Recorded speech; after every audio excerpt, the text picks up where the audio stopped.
welcome to our ESSEN preview this year. We're going to talk about all the ESSEN titles, right? Right. Like every every one? single one. All 980. So bear with us. Probably about a 3-hour video. 3 hours, that's No, optimistic. I'm just kidding. So the three of us are going to go over about 5 titles each. They're not like 5, 4, 3, 2, 1 or anything like that. These are going to end up basically being about 15 titles that we're all looking forward to from ESSEN this year, for sure. Got Ryan, got Gary, myself. Let's jump right in and start with your first title, Okay, Ryan. jumping right into it. My first title, and again, like you said, it's impossible to kind of pick like a favorite or most excited. There were too many to choose Too many from games this year. coming out. So I kind of focused on ones that like personally seemed interesting to me or just unique. Mm-hmm. But then I do have a couple, like this first one, which is just an expansion to what is probably one of my favorite games right now. And that's Terraforming Mars, Venus Next. Yeah. I love Terraforming Mars. I mean, it is my most played game, like, of the year. Just like I've played it maybe 12 times. Well, it was definitely Wow. my favorite game last year too, Yeah. for sure. I'm really looking forward to what Venus Next brings. Obviously, the first expansion was just a board. It was good. It was but good. Venus Next has more. It was good to change up the game, but Venus Next is its own board. Yeah. Which is Oh, Venus. it's another board. It's a whole other board and another in-game victory requirement. Or not, I shouldn't say victory, but another game end requirement. If you've played Terraforming Mars, you know you have to work on Terraforming Mars. Right. And the game ends when you do that. Well, now you also have to terraform Venus. Oh, interesting. Because Venus is next. Because Venus is next. Luckily, it's just one more tracker. You don't have to worry about the temperature and the oxygen. Sure. It's all kind of Plus a bunch more comboed. cards, right? Right. Yeah, a ton of more new yeah. cards, new corporations. Oh, that's nice. Which Really? which is cool too. I didn't know that. Yeah, so that should bring a little more Very cool. replayability. Yeah, that would be on my list too. We were trying to divvy them up a little bit and avoid some overlap where possible, but Venus Next is probably It's going to be awesome. one that I would pick up straight away if I were there. And the cards in Terraforming Mars are great anyway. Having all those unique cards, Yeah. just adding Right. more. There's a ton of them. It Oh, sounds yeah. crazy to have that even more. Even more cards. So what's All your right. next? Well, it is ESSEN, so my first game I put my token dry Euro, right? Which I don't think this Only game- one? Only one. Oh. I don't think it's that dry looking, but you know how it goes. But this game won the 2016 Hippo Dice Award, which I didn't know what that was. I looked it up. In Germany, there is a group of people who played tons of prototypes, right? And they put out an award for the best prototype of that year. Huh. And this game Won it? won it. It's called Cali Mala. And actually, in 2011, Mombasa won this award. Oh, really? Which I didn't know. So it's a pretty prestigious prototype award. He won it with this game, Cali Mala. It's you're in Italy. You're a closed distributor, and you're going to you're sending cloth. Getting through shipping flashbacks of lines. Rococo Right, here. right, exactly. I said dry, right? But the main mechanism of this game is a grid of 9 action spaces, and you will take your mark and you'll put it between 2 of them. And when you do that, you'll take those 2 actions. Huh. You also are contributing to building in the construction of buildings in Italy. And so, but then another person can put their token on top of yours. Well, they take those 2 actions. You get to take them again. Oh, wow. The remaining player, and then you got all other spots, but the remaining player who puts it on top of all the other tokens, the bottom person is taken out and put into the city council, which is a scoring round, and there's 15 of these. 15 scoring rounds? 15 scoring rounds, but it seems like it man. goes fairly fast. Oh, okay. Because you're putting your tokens out there. A lot of But it looks opportunities. super interesting. It won this award. I'm kind of excited about trying it. So it's called Cali Mala. It's ADC Blackfire is going to put it out. Oh, okay, cool. Yeah, Yeah. I had not heard of that. Yeah. No, that's Was that on the BGG list? It is on the BGG Oh, list. yeah, I'll have to check that out. Yeah. Okay, so my first one is from Alexander Pfister. He's year for been him. knocking it out of the park with so many games for the Yeah. last, I don't know, 2 or 3 years now, for sure. Couple games of the year, too. Yeah. Yeah. So this one is, and I'll try to pronounce this correctly, Tybor der Baumeister, which I believe, like you told me, is Tybor the Builder Tybor the in Builder. English. Right. This is in the Oh My Goods universe, but it is not an expansion for Oh My Goods. It is a card game. It seems like it's a pretty straightforward card game. The 2 things that had me were you draft cards at the beginning, so there's a draft, and then all those cards are multi-use. So then when you play your cards, you're choosing how you're going to play it. You're going to build it, you're going to use it to build, you're going to use it to do this, which is always a huge selling point for me. I love multi-use cards. Bruges is one of my favorite games. Any game that makes you make tough decisions where, oh, I want to use this card for this, but I could do it, or I need to do it for this right now. So, plus, I love Oh My Goods. You still haven't played Oh My Goods, not. That's right? one of the few Fisters I have not played, but yeah. Yeah, so I'm really looking forward to this. I don't even know if it is slated to make its way over here yet. I would assume it would. I would hope so. I would think so. But yeah, it's coming out at Essen over there, and it has Clemens Franz art. Oh, the artwork, in fact, yeah. a number of my games. I was going to say, mine do as well. Is he your favorite now? Well, I don't know. I don't know if he's my favorite artist, but he happens to be on a lot of the games that I yeah, he's on play. a couple of mine too. So that's my first title. Ryan, what's your next one? All right, well, next one, I talked about this briefly on Chit Chat, if you watch Chit Chat. It's Arkham Noir, which looks like it's a super interesting game. This guy, I'm going to mispronounce his name. I'm sorry. I think it's Yves, or maybe the Y is silent, Y-V-E-S. Yves, maybe. He's done a couple Blueprints, I think is his biggest game. Oh, yeah, I've heard it. He has another one, I think that's coming out of Essen called Cosmogenesis. So I don't know this guy, but like 2 big games coming out. Wow. At Essen. And this one is actually a solo card game. Oh, yeah. Oh, really? Which is, super interesting. You play through a case. So like you basically are buying new cases all the time. But each case has like a collection of cards, and it's all cards. Right. But you're trying to sort through these cards, take your actions, and basically narrow down your clues so that you have the right clues at the end of the game that you need to solve the mystery. And it's purely solo? It's purely 100% solo. That is interesting. Is it replayable, or is it?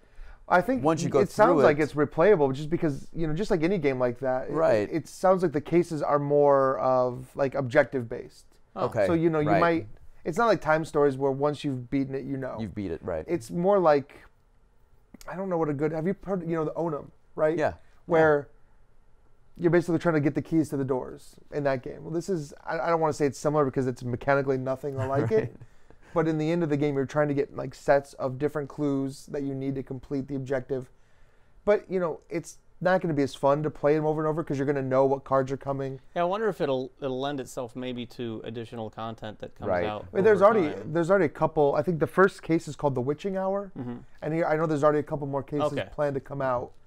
But it looks cool. He does all the artwork for it, too. One of those guys who does it. Yeah, one of those guys. So he does all the artwork, which is like a really cool black and white, like noir theme. Oh, that's cool. And then, of course, it's still Arkham. So you still have that Cthulhu element. You got to watch your madness, make sure that you don't. Of course. You don't dive too deep into these cases and lose your mind. So cool. There's a lot to manage, but it's interesting to see a purely 100% solo game. Very interesting. Gary, what's your next one? Pixie Queen. Pixie This Queen. is by Game Brewer, and it was a Kickstarter. But basically, it's a worker placement game, which is like maybe my favorite mechanic of all time, right? Yeah. But in this game, the person with the fewest amount of points wins the game, which is kind of a little different take on pretty much every game out there, right? I'd be good at that. Yeah, you might win. But no, you are, pixies are like these kind of devilish type, fairy type-esque creatures. And there's a Pixie Queen, but you start out, you're going around, you're stealing food and gold and that sort of stuff. But then you start taking these actions on a board. The board looks gorgeous. Lots of different places to put your disc out to take actions. And then you will go and present like an offering to the Pixie Queen. And she will reveal what she wants, like honey or gems or whatever it is. And whoever got the most in that one round of putting their actions out will be her favorite and be starting player. And you're like, oh, I needed to work better on something on that. So you will get, your reward is penalty points, which you don't want.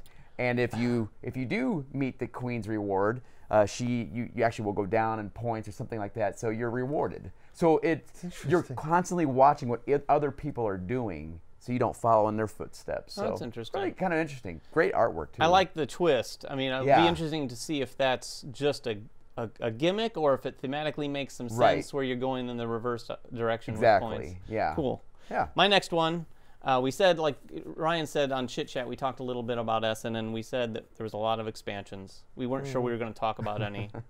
We lied. So I, too, have an expansion or two on my list.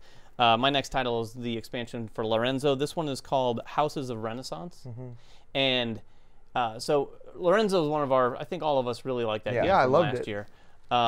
The Houses of Renaissance. It seems like the biggest thing that this has going for it. In fact, I'll actually go in reverse order. The obvious thing that it has going for it is it adds a 5th player, which a lot of expansions do. To Right. me, that doesn't do much for me because I don't usually play with more than 3 players anyway. I really like 3-player count for the most part. 5 players makes it too long.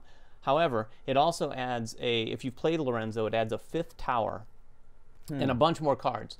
Now, I don't think there's a lot of, all the information isn't out on this yet, so I don't know if, I don't think all of the new cards are just for that 5th tower. I do think they've actually added more cards for the other towers too. Oh, right. Okay, Because I think there's 48 cards in the new expansion, which wouldn't make sense mathematically. So I think there's going to be maybe some variability in the cards that come out, which is nice because if you've ever played Lorenzo a few times, you kind of just start to know What's going to what possibly comes come out and right. when it's coming out. So to not know exactly what might come out is kind of cool, I think. Yeah. So there's that. And then the coolest thing for me is it starts out with variable powers. So everyone, does? Yeah, Yeah, everyone that's- starts out as a now house. that I didn't know. Yeah, you start out as a house, and there's 10 different houses to choose from.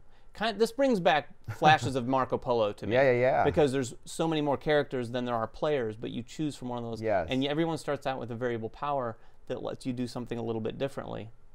Plus, there's a mechanic that adds these tokens that allow you even more flexibility. There's new leader cards. Remember the leader Yeah, cards that yep. you can use to, you can throw them away to do stuff, or you can achieve them to get more flexibility in how you're operating throughout the game. So it basically sounds like they're taking the variability Right. of how it's played and like ramping that up, and hopefully addressing some of the potential imbalance that Strategy there was some issues that there were. there were some I think adding a strategies. new That's tower a would big fix a lot of that. expansion. Yes. Yeah. I'm- Exactly. Yeah, it is a fairly significant expansion. There's a lot going on here, so I'm looking forward to this one. and the for variable sure. player powers could also force someone to go for something that they may have not earlier in the original base game. Yeah, more variable powers will generally make the decisions in any game a little bit more interesting. Yes. Because there's just one more thing to consider, like, Right. oh, no, I could do this because I'm good at that. Right. You know, that exactly. sort of thing. Yeah, definitely looking forward to this. That I looks- hope Simon brings it out over Yeah. here. Right now, I don't think they've announced that, but my guess is that they will probably Hopefully, bring it sure. out here too. Yeah. All right, well, I'll What's your jump next? back in. Mine is Sanctuary Endangered Species. This game it's really unique. It uses a mechanic that I've never seen in a board game before.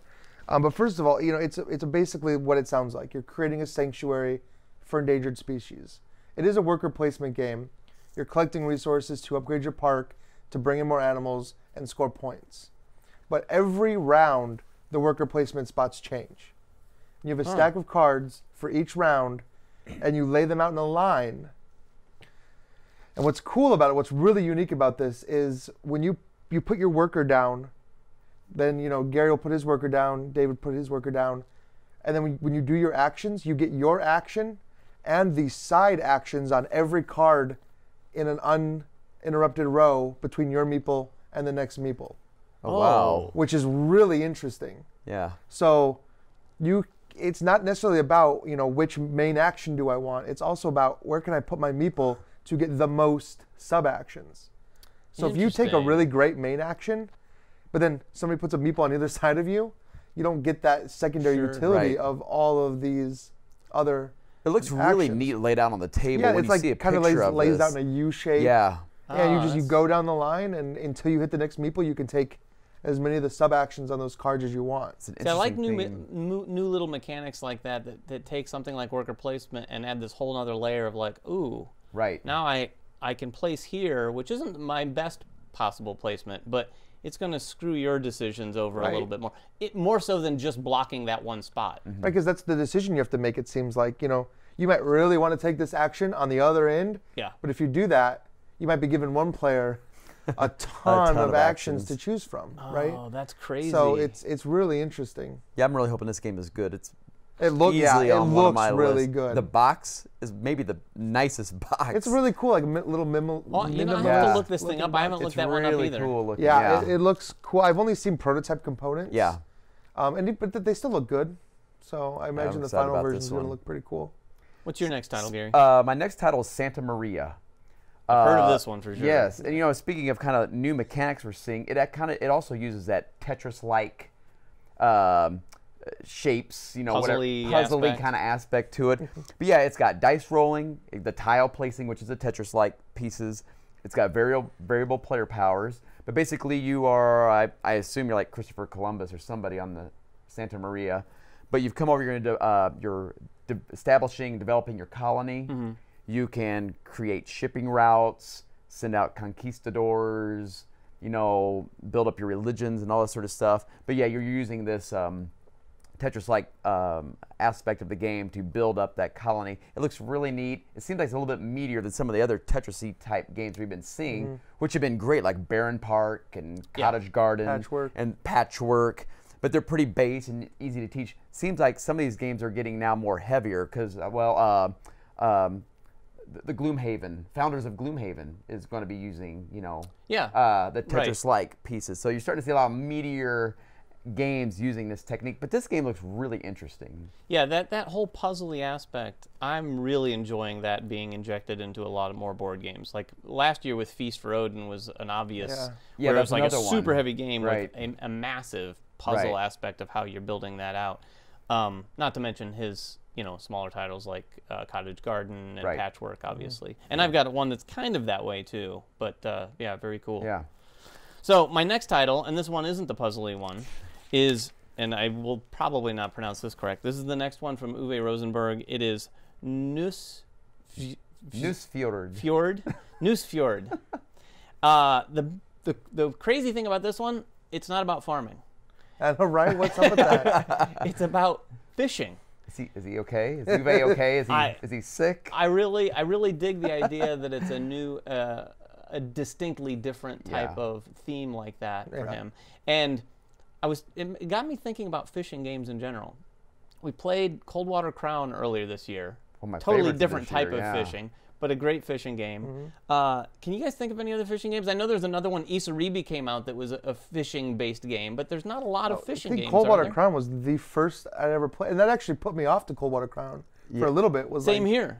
A fishing game. Yeah, so now I have more faith game. in fishing games. So Nusfjord is probably not one of his heaviest games, but it definitely seems like it's for ESSEN this year, filling that role for him.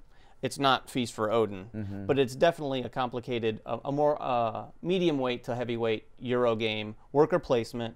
You're collecting fish, you're hiring, you know, there's all the sorts of things you'd expect from an UE game are in this thing, but it revolves around fishing. The big difference seems to be, in my opinion, there's not a stock aspect, but you can issue shares in your company, your fishing company. And when you issue, that's one of the actions you can take. When you issue the shares, you literally put your shares out on the board in this space that can collect shares from all the players. There's another action on the board where you buy all shares. Oh, wow. When you do that, if you buy your own shares, it kind of has a compound effect that benefits you. But if someone else buys your shares, players are able to leverage off of your success throughout the game. That's really interesting. So the way the game works is if you put shares out there that might benefit you in the short term, but if you don't buy those shares back and someone else does, then if throughout the rest of the game as you're taking actions, that's somehow going to benefit them. Oh yeah, they're profiting off your success. When you collect your fish at the beginning of each round, you have to place those fish out in a very distinct set of places. You go down through this order, and one of those places are your shares. So you put fish out there, and I didn't read the rules thoroughly enough to know, do those people get those fish? I just know that the people will benefit from that if they've acquired your shares. What an interesting type of different game for him. Yeah. So I have not played Le Havre. I don't know. Yeah, I haven't how either. much, you know, he maybe got some of his ideas from that game or not, but this sounds super interesting because that's an almost economic type aspect for him. It sounded that way to me at first, but I don't know if it is as much of an economic aspect as what it first sounded like, but it does sound like an interesting twist on his typical gameplay. Interesting. Sure. I'm excited for that one. So what's your next one? one? Well, my next one is one that I think we all probably would have on our lists. I know a lot of people are excited about this one. It's Altiplano. Nah. Yeah, right. It's from Rainer Stockhausen. Am I pronouncing that right? I believe so. I think so, the designer of Orleans, which is just my favorite game of all your time. favorite game, one of my favorite Euros that I've ever played. Absolutely. Love Orleans, and this looks very different but it does share some mechanics in common. It's another bag builder type game. This was the one that I have from Clemens Franz, which the artwork is. Oh, he did this one yeah, too. he's doing the artwork for this one. It's not as recognizable because there's what is it on the front? Is it a llama like or a an llama. alpaca? It's like I think it's an alpaca because this game I'm not takes sure the place in difference between those They're two. like cousins. takes place in South America, and it's a resource management game.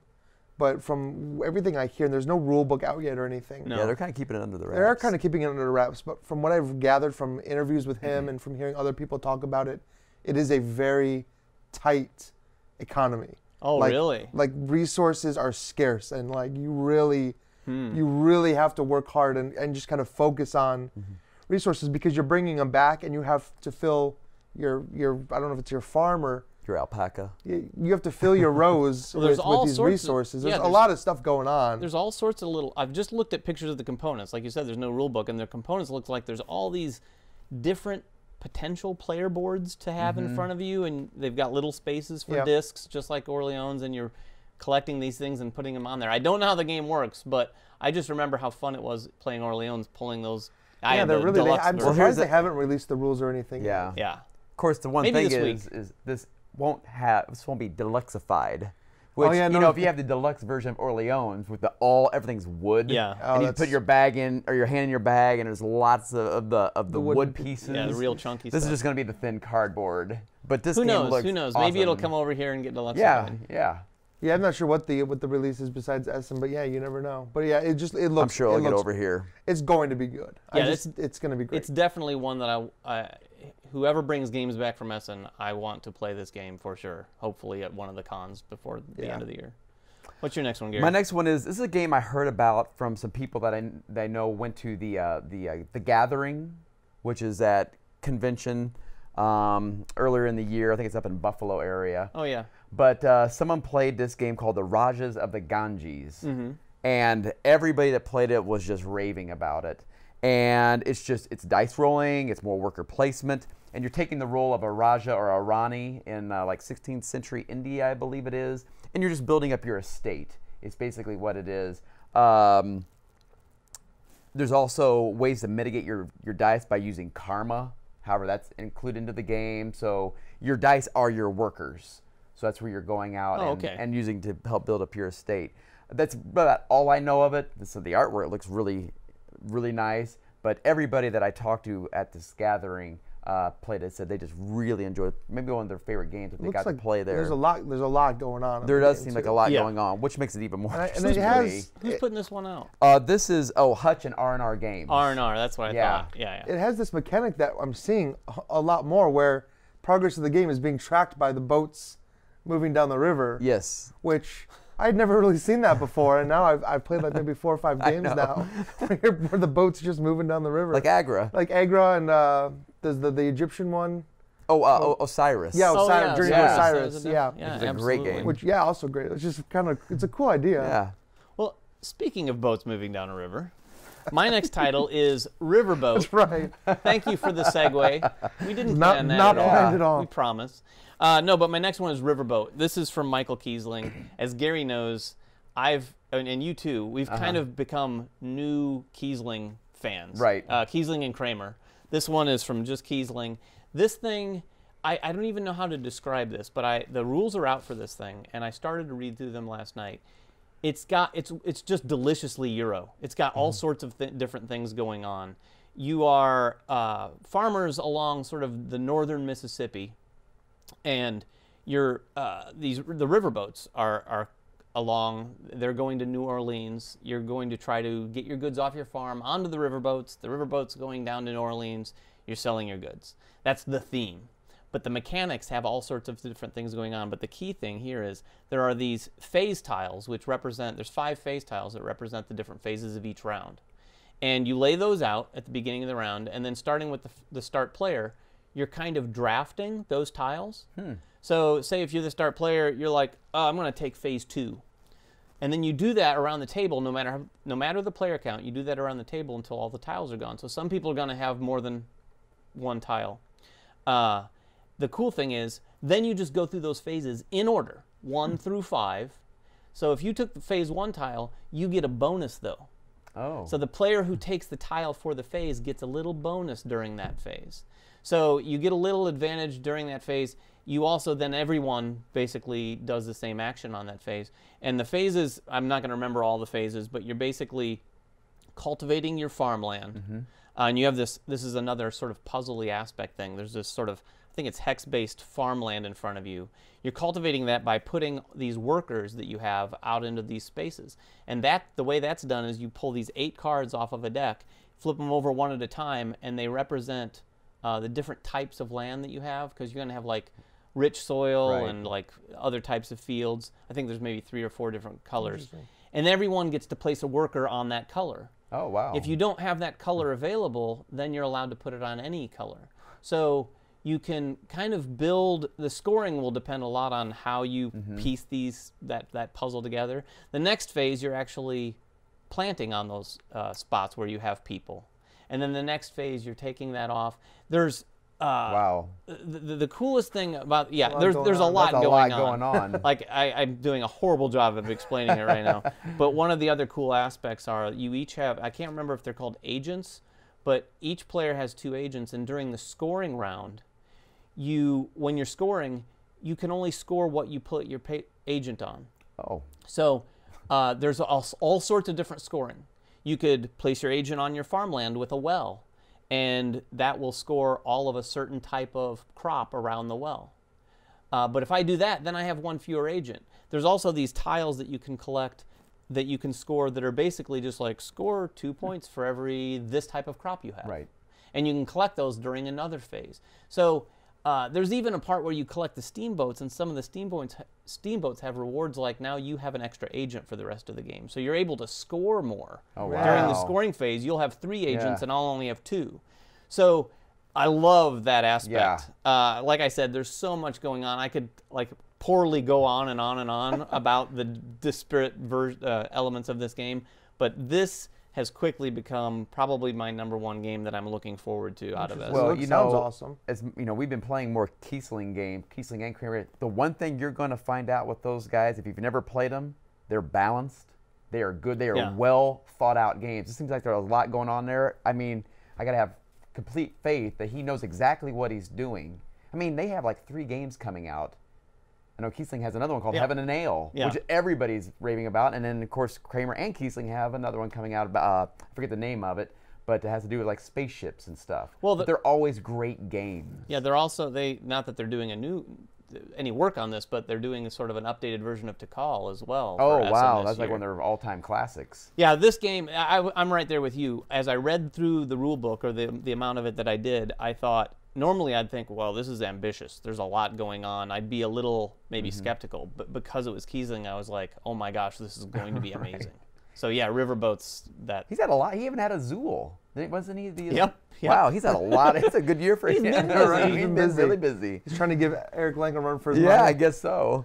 So Ryan, what's your last title? My last title, and actually maybe the one I'm most excited about personally, is another expansion to another one of my favorite games of all time, and that is the Voyages of Marco Polo.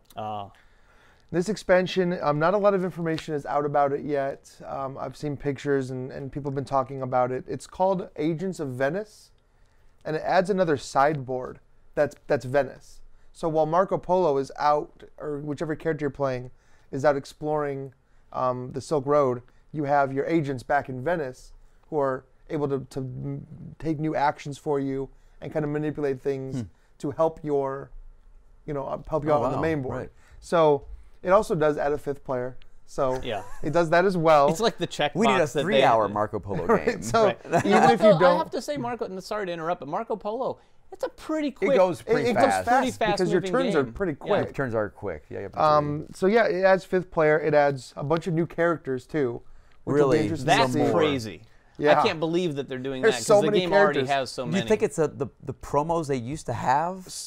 I don't know. There's rumor that those promos are going to be included in the expansion. Plus but it sounds like this is just new characters for the expansion because they interact with with the Venice board, right? So good. That's a plus then. Yeah, and so the Venice board adds just more spots to go and just more things to do in the game and new contracts, new everything. What I'll be interested to see with this game is kind of dovetails into our expansion conversation from Chit Chat well. I'll be really interested to see how much, if this improves the game, because one of the things about Marco Polo I always feel is that game feels like it's over before I got some stuff done. Right. Like I feel like very so like many actions. So many you're actions, gonna have. and it's so difficult to move around the board. that with map up the top is very huge. difficult to move across, and then there's so many other things you can do. I mean, I've played games where I haven't really moved across the map much at all. I've just scored my points elsewhere. Yeah. So to add even more stuff that you can do makes it sound like it really might feel suffocating a little bit, but we'll see. But you know, that's what's his name, Simone Luciani, and a couple others. You know, they did Marco Polo, Yep. Grand Austria Hotel, Lorenzo. And you get into those games like, oh, there's so much I gotta do. Oh wait, I got 2 more turns. That's it. Yeah. Or 2 more actions, and that's right. it. It's really tight. I love that because it really makes you work on your own strategy internally in these Yeah. games. Like, how am I going to maximize this? I When you love got to stick that with aspect. it too, which is And what you I'm gotta stick- horrible at. Right. Like I like look around for Like everything. Feast for Odin will do that to you. Well, I'm going to do a little bit of this, and a little bit of that. Oh, yeah, you're going to lose, too. Yeah, exactly. That's why I love Voyager Marco Polo. Right. Because you do get that a lot, and you're like, oh, all I got to do is get over here to this city. Okay, I have to get camels. I have to put my dice here. Okay, I have to do that. And the next thing you know, you're like, wait a minute. Yeah, you get Like, I don't have enough. I'm not Yeah. even going to make it over there at this point. Yeah, that's another one I'm looking forward to for sure. That and the Lorenzo expansion are 2 of the expansions. Yeah, I was hoping that they just do a hat trick and have a Grand Austria expansion come out. Oh, that would be nice. And that's I would love for Grand Austria. I'd be interested to see what that could be. I haven't ever really thought about that. Yeah. Well, Gary, what's your last title? Okay, my last title is, I don't know if too many people know about it, but it's called Michael Strogoff. Even after you explain this, I'm not sure You're many like, people what? are going to know about this. Yeah, game. I thought Michael- I thought you were giving us the designer's name. Yeah, yeah, I think you guys. I was Gary, confused. What's the title of the game? It's Michael Strogoff. Well, Michael Strogoff is a character in a Jules Verne book of the same title, Michael Strogoff, which, you know, in literature, a lot of people say that's one of Jules Verne's best books. And this is the Around the World in 80 Days guy, 20,000 Leagues Under the Sea, you know, huge writer. I've heard of those. Yes, everybody's heard of those, right? Well, basically, this one is about a guy, Colonel Ivan, Ogarev, and he's a traitor within the Russian military back during Alexander II's, the Tsar, his reign. Well, he becomes a traitor and he joins up with the Tartars, right? And he's making his way west to conquer Russia, and halfway there is a town called Irkutsk. Okay, and in this town is where the Tsar's brother, the Grand Duke, lives. Well, the Tsar finds out that, hey, he's coming. I gotta get word to my brother to stop the traitor. So he sends Michael Strogoff, his courier, with a message to Irkutsk to get the message to him. And that's what this game is about. It's a card-driven Euro game, and in this game, everybody plays a Michael Strogoff. And I think you use the term, it's kind of a co-opetition game. Yeah, yeah. You are going to kind of help each other out because things pop up like they do in the story. It's this crazy adventure, right? But you're also competing to be the first one there to get the message to So you're all the going to have to Grand Duke. deal with stuff that comes You're up all going to have to deal with stuff. together yeah. in a way, Yeah. it sounds like. But then Yeah, we'll see who does the best. It says with these cards, you're going to deal with the perilous issues, and you're also going to have to somehow manage your energy levels because you're going a long way and you're trying to race to get there. Seems like a very So- niche market for a very niche Yeah. audience. I for have to this say- game. the artwork, it's gorgeous it sounds looking, really and cool. it sounds super cool. It's a Af- really neat story. After Gary put it on his list, I looked it up, and it does look really cool. But yeah, I would agree. It is. They're not thinking mass market. No, I don't. for this right. game for sure. And I'll just say this: I'm glad I didn't choose this title because I would have never been able to pronounce half of what he just said. So my next title, or my last title, fittingly is an expansion.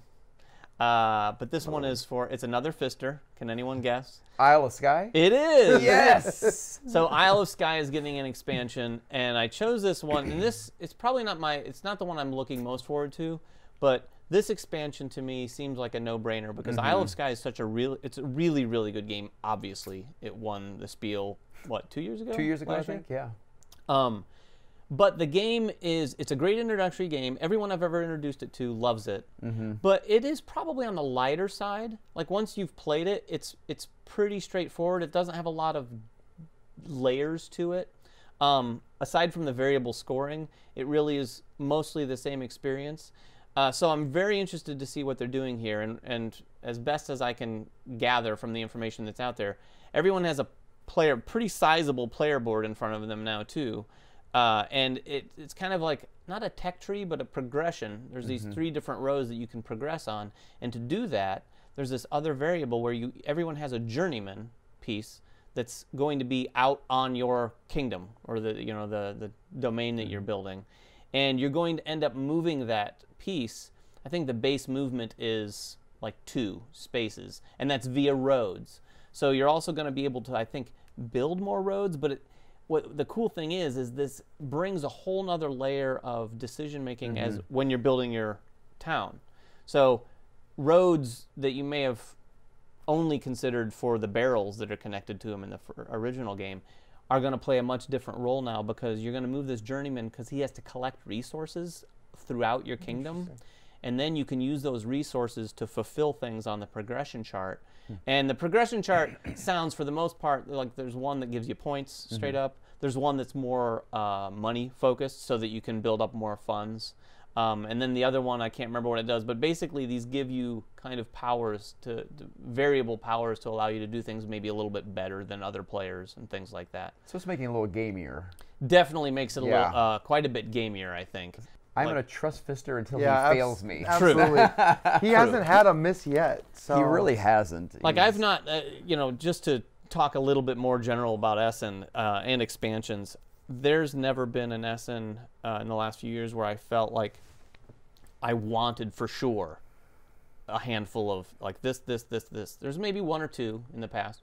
This year, like all the expansions we've talked about, like I'm going to get those expansions. Right. Like there's no way I'm not getting Marco Polo or Venus Next or Lorenzo or this. Like those are buys as soon as they become available. And then on top of it, there are these big, huge releases, just like we have every year. Last year I remember, getting our little grubby hands on Great Western Trail. Oh yeah. Oh yeah. And exciting A Feast for Odin. And Flamme Rouge. And like these games it was so fun to play those late in the year. We always look forward to that. Playing those ESSEN titles between, end of October and the end of the year is one of the things we're looking forward to. Now we're going to be pulling out some of these old games and trying these expansions. Back to them, playing them again. Which we've been doing a little already. We have been. I've been enjoying it so much, going back to some of these older games. But I can't wait for those. Oh, yeah. So any other games that we didn't mention? I mean, there's a ton of games, and we could probably go on for another 45 minutes, but what are some of them? I'll mention one, because I've already called my game store guy last week. I go, hey, are you getting this game in next week? Because it's supposed to be released at ESSEN. He's like, yeah, actually I do. Save me a copy, and I want the yellow box. Oh, I wonder what it is. Pandemic Legacy 2. Yeah. Yep, surprise, surprise. I mean, I played the first one twice, but 2 different You're the groups. only person I know that has done that. It was crazy, but it was so much fun. I already told one of my groups, hey, I'm getting it. I think we're already planning on, if it does come in, here this weekend, we are going to bust that out and get going into Pandemic Legacy 2. And a lot of the early reviews of people breaking on, saying it is taking it to a whole other level. Really? And it's even refined even some of the, maybe clunkiness of the first one, which I didn't find that bad, but even streamlined that even a little bit better to make it even, so. Can't wait, honestly. I may have to try, one of my guilty admissions here is I've never played all the way through the first Pandemic Legacy. You should feel guilty. I should feel guilty. So I want to play that as well, but maybe I'll try with this one first. Yeah, super You fun. guys can get me Sounds involved. Awesome. Yeah. There's another one too. So when I was making this list, I tried to pull a couple that were exciting to me, and then a couple that might be lesser known, like Arkham and Sanctuary. But there's some big games coming out that everybody knows about, and I think Charterstone is one of those. Oh right. Sure. But I think everybody watching this video, ears just went up. Like, you've probably heard of Charterstone, and it's going to be probably a huge hit coming back from ESSEN. Yeah, absolutely. There's a lot of titles that fall into that category for us because we're fortunate enough to see a lot of these games sometimes a little earlier than everyone. But there are a handful of titles that we didn't list today that, had I not played, had we not had a copy of Azul, it would absolutely 100% be on my list. Right. Yeah. That game is in my opinion, one of the best games of the year. It is certainly light, and it's not a heavy Euro or anything like that like we typically like, but it is one of the best games of the year. I still stand by that. I really think that anyone who plays Azul we're just going to enjoy the experience. You know, another game that really is just getting, it's been in the States. We've been lucky to have it because of Bezier Games, but Europe's getting it. And I know I read how they're super excited for Whistle Stop. Oh, yeah. You know, yeah, that's another interesting We've been thing. playing that since this summer. And they're just now going to get it in Europe. So it's really interesting because usually we're like, you wait till Essen, like, okay, we'll have to see all the cool games that come out at Essen, and we're going to have to wait 6 months till they get here. Now we are getting some fun games early, and they're going to get to enjoy Yeah, now. we don't have to rely on Essen for all of our Euro addictions It's how you anymore. There's a lot of really good Euro games. Industry. Yeah, exactly. Right. There's just as many games now. I noticed the same thing. Going through the BGG list, you're like, oh, why is that on the Essen list? We got that at Gen Con. Right. Like Whistle Stop's a perfect example. And Viral is another one. Viral. Excellent Yeah. example. Yeah, so it's definitely more, it feels like the hobby's becoming more of a global thing where it's not driven by one area or another, for sure. Right. Any other games, Ryan, that... I mean, I think we've hit, most, like you said, a lot of the great ones we already got. We were lucky enough to get first. But Charterstone and Pandemic, man, those are both going to be awesome. Any way you count them up, there's an insane amount of games. I'm sure we've even missed some talking about them here today. Absolutely. But those are the 15 that I think we're looking forward to most, and a few other honorable mentions. I'm sure we'll probably learn a little bit more when we hear reports back from Essen this week. Yeah. So check us out in the future. As always, please subscribe to us if you haven't already. Follow us on Facebook, like us on Twitter, or whatever that is. All social media. And we'll check you out next time.